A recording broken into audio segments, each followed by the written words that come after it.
You are about to hear The Glass Menagerie by Tennessee Williams, narrated by Joseph Kent. Copyright 2018 BN Publishing.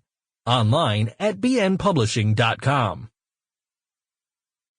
Scene 1. The Wingfield apartment is in the rear of the building, one of those vast hive-like conglomerations of cellular living units that flower as warty growths in overcrowded urban centers of lower middle-class population and are symptomatic of the impulse of this largest and fundamentally enslaved section of American society to avoid fluidity and differentiation and to exist and function as one interfused mass of automatism.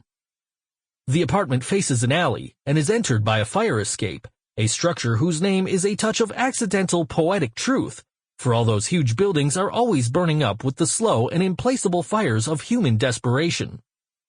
The fire escape is included in the set, that is, the landing of it and the steps descending from it. The scene is memory, and is therefore non-realistic. Memory takes a lot of poetic license.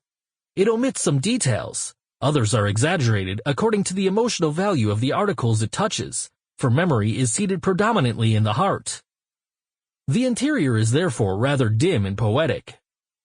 At the rise of the curtain, the audience is faced with the dark, grim rear wall of the Wingfield tenement.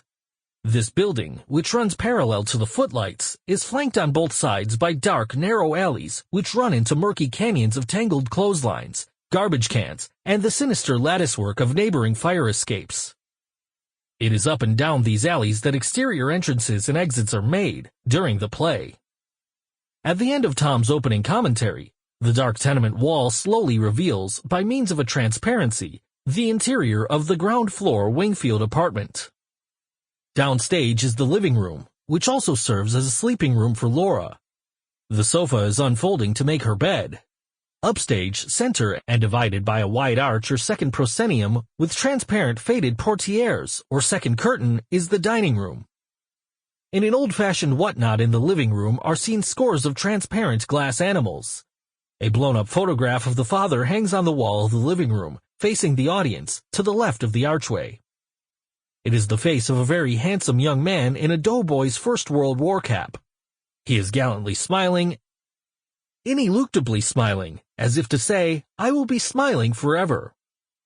The audience hears and sees the opening scene in the dining room through both the transparent fourth wall of the building and the transparent gauze portieres of the dining room arch. It is during this revealing scene that the fourth wall slowly ascends out of sight. This transparent exterior wall is not brought down again until the very end of the play, during Tom's final speech. The narrator is an undisguised convention of the play. He takes whatever license with dramatic convention is convenient to his purpose. Tom enters dressed as a merchant sailor from the alley, stage left, and strolls across the front of the stage to the fire escape. There he stops and lights a cigarette. He addresses the audience. "Yes, I have some tricks in my pocket. I have some things up my sleeve, but I am the opposite of a stage magician. He gives you illusion that has the appearance of truth. I give you truth in the pleasant disguise of illusion. To begin with, I turn back time. I reverse it to that quaint period, the 30s, when the huge middle class of America was matriculating in a school for the blind.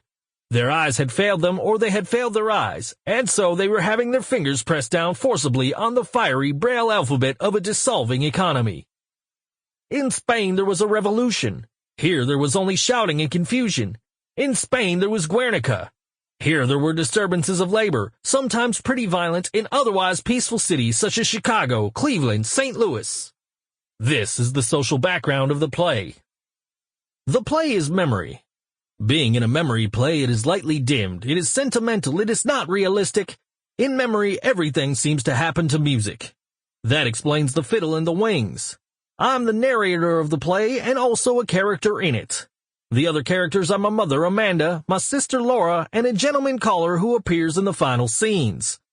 He is the most realistic character in the play, being an emissary from a world of reality that we were somehow set apart from. But since I have a poet's weakness for symbols, I am using this character also as a symbol. He is the long-delayed but always expected something that we live for. There is a fifth character in the play who doesn't appear except in this larger-than-life photograph over the mantel. This is our father who left us a long time ago. He was a telephone man who fell in love with long distances. He gave up his job with the telephone Sample complete. Ready to continue?